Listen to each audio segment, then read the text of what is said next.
जी students अस्सलाम वालेकुम। Students next है हमारे पास रिव्यू एक्सरसाइज। हमने आज रिव्यू एक्सरसाइज के एमसीक्यूज देखने हैं। रिव्यू एक्सरसाइज नंबर 2 है, इसके ऑब्जेक्टिव करने हैं स्टूडेंट्स। तो पहला ऑब्जेक्टिव है the standard form of 5.2 multiply 10 की पावर 6 इज। तो स्टूडेंट्स स्टैंडर्ड फॉर्म क्या होगी 5.2 मल्टीप्लाई 10 की पावर 6। तो स्टूडेंट्स स्टैंडर्ड फॉर्म का आपको पता है क्या होती है। जिसकी भी हमने स्टैंडर्ड फॉर्म फाइंड करनी होती है स्टूडेंट्स, हम क्या करते हैं, स्टैंडर्ड फॉर्म का मतलब है कि उसमें से हमने एक्सपोनेंट को खत्म करना है। तो स्टूडेंट्स इसके लिए हम क्या करेंगे, 10 की पावर 6 है, ये पॉइंट खत्म करेंगे। पॉइंट के बाद एक डिजिट, ये 2 आ गया। 6 है पावर, हमें पॉइंट के बाद 6 डिजिट पूरे करने हैं। एक डिजिट तो ये आ गया जी 2।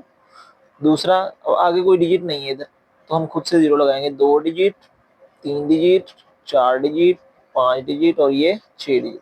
ठीक है स्टूडेंट्स, तो इसका आंसर है कितने जीरो लगे हैं जी 5।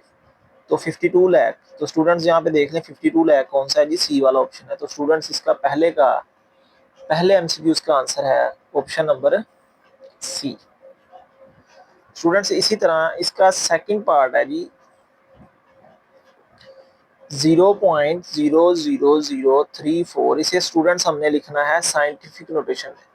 तो स्टूडेंट साइंटिफिक नोटेशन में कैसे लिखेंगे, साइंटिफिक नोटेशन में लिखने का तरीकाकार होता है कि आपने लेफ्ट साइड से स्टार्ट करना है चलना। चलते चलते चलते आपने ऐसे डिजिट पे आना है जो नॉन जीरो हो। देखो ये पहला भी जीरो, दूसरा भी जीरो, तीसरा भी जीरो, चौथा भी जीरो, ये 5 नंबर पे जाके आया है non zero number. Non zero number के बाद लगा देना पॉइंट, मतलब ये हो जाएगा 3.4 मल्टीप्लाई 10 रेज की पावर। अब आपने काउंट करने ये और ये, मतलब ये एक पॉइंट अब यहाँ आपने खुद लगाया, पहले से लगा था एक।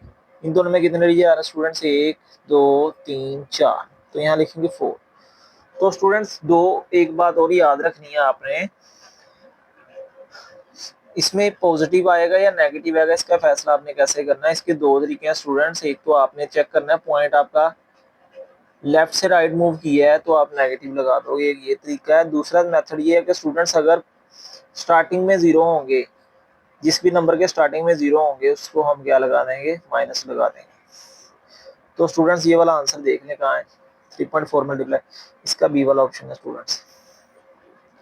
इसी तरह स्टूडेंट्स थर्ड वाला पार्ट है the base of common logarithm is. Students common logarithm की बेस कितनी होती है, 10 होती है। इसका भी स्टूडेंट्स बी वाला ऑप्शन है। थर्ड वाला है जी 4 वाला पार्ट है log विद बेस 2 की पावर 3। तो स्टूडेंट्स इसमें सबसे पहले आपने क्या करना है, हमें log की प्रॉपर्टी अप्लाई करनी पड़ेगी। पावर स्टार्ट में log विद बेस 2, और ये 2 का log है और बेस भी 2 है। तो स्टूडेंट्स हमें पता है log 2 और ये बेस नीचे लिख देते हैं log लगा के, ये भी प्रॉपर्टी है log की, ये कैंसिल हो जाएगा। तो हमारे पास आंसर कितना आएगा 3। तो स्टूडेंट्स का डी वाला ऑप्शन है। इसी तरह स्टूडेंट्स 5 वाला पार्ट है हमारे पास log 100। तो स्टूडेंट्स यहाँ पे हमें कुछ नहीं कहा गया आपने कैसे फाइंड करना, आप सिंपल यहाँ पे log लिखें और 100 दबा दें। तो स्टूडेंट्स ये है 2, तो देखें 2 ए वाला ऑप्शन बनता है। तो स्टूडेंट्स इसका आंसर है ए। 6 वाला स्टूडेंट्स, तो 6 वाले में क्या कह रहा है, log 2 इज इक्वल टू 0.3010। तो हमने log 200 का आंसर निकालना है। तो स्टूडेंट्स ये हमें यहाँ पे ये कह रहा है कि log 2 आपको बता दिया, आपने log 200 का आंसर निकालना, मतलब कि 200 का आपने प्राइम फैक्टराइजेशन करनी है। 200,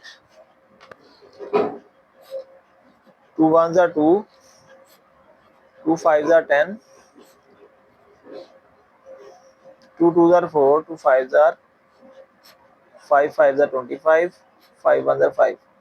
स्टूडेंट्स ये अगर तो क्वेश्चन होता तो हम ऐसे सॉल्व करते अगर इस तरह वैल्यू दी होती, लेकिन ये एमसीक्यू है स्टूडेंट्स, तो हमारा मेथड नहीं कंसीडर होता। तो आप सिंपल यहाँ पे लिखे log, हमारे पास वैल्यू कितनी है 200, log 200। तो स्टूडेंट्स कितना आ गया आंसर 2.3010, 2.3010, मतलब कि इसका सी वाला ऑप्शन है जी। स्टूडेंट्स इन चीज़ों की आपको समझ आ गई है उम्मीद है। ये जो मैंने जो भी क्वेश्चन आपको समझाए हैं इसका सी वाला ऑप्शन है। इसके बाद स्टूडेंट्स हम जाएंगे 6 वाले पार्ट पे, पार्ट नंबर 6 पे।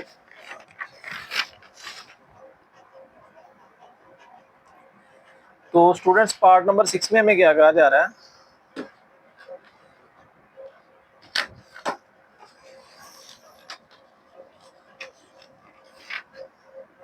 देखते हैं स्टूडेंट्स पार्ट नंबर 6 में हमसे क्या डिमांड की जा रही है।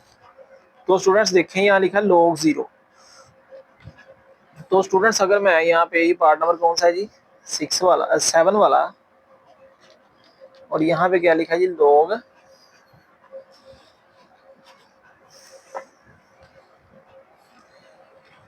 0।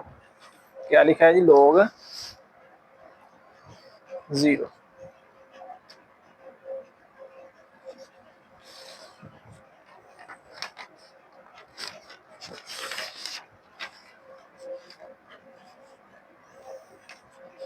तो स्टूडेंट्स log 0, अगर मैं कैलकुलेटर पे लिखूं log 0, कैलकुलेटर पे मैं लिखता हूँ log 0, तो स्टूडेंट्स जब भी कोई आंसर नहीं आता मैथ एरर आता है, इट मींस उसका आंसर अनडिफाइंड है, मतलब इसका डी वाला ऑप्शन पे है अनडिफाइंड, तो हम इसका डी वाला ऑप्शन करेंगे।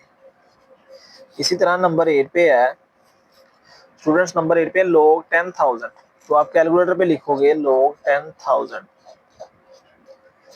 अभी आपके सामने लिखते हैं स्टूडेंट्स, ये देखें जी log 10,000, तो क्या आंसर आया जी 4। तो स्टूडेंट्स का आंसर है 4, मतलब इसका ऑप्शन नंबर है सी। इसी तरह नेक्स्ट है नंबर 9। नंबर 9 में हमसे क्या पूछा जा रहा है log 5 plus log 3, log 5 plus log 3, ये प्लस हो रहे हैं तो इन्हें हम क्या करेंगे प्रोडक्ट में कर देंगे log 5 multiply 3। Simple property apply करनी है तो log 5 मल्टीप्लाई 3 कौन सा ऑप्शन बनता है जी डी वाला बनता है। 5 3 15 log 15, तो ऑप्शन नंबर डी। इसी तरह स्टूडेंट्स का 10 वाला पार्ट है।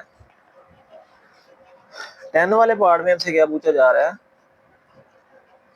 3 की पावर 4 इक्वल टू 81, 3 की power 4 is equal to 81, logarithmic form में लिखना। तो स्टूडेंट्स log की फॉर्म में जब भी किसी वैल्यू को लिखना होता है आपने एक एक्सपोनेंट वाली साइड होती है एक दूसरी, तो दूसरी साइड पे आपने log लगाना है, और ये जो इस साइड पे जो बेस होगी इसको इसकी बेस बना देना log की, और ये 4 इधर लिखना है। तो स्टूडेंट्स ये वाला आंसर है इसका, देखते हैं कौन सा बनता है log with base 3, log 81 with base 3, इसका सी वाला ऑप्शन है स्टूडेंट्स। ठीक है स्टूडेंट्स, तो ये था हमारा एमसीक्यूज रिव्यू एक्सरसाइज के। उम्मीद है आप लोगों को समझ आई होगी स्टूडेंट्स। अगर फिर भी कोई पॉइंट आपका रह गया हो या कोई समझ ना आया तो स्टूडेंट्स आप कमेंट में मेंशन कीजिएगा। अगर कोई भी क्वेश्चन आपको एक्सरसाइज का या एग्जांपल में या कहीं भी आपको कोई भी क्वेश्चन डिफिकल्ट लगे तो आप लाजमी डिस्कस कीजिएगा स्टूडेंट्स। नेक्स्ट लेक्चर में हम इसके नेक्स्ट क्वेश्चन करेंगे, तब तक के लिए अल्लाह हाफिज़।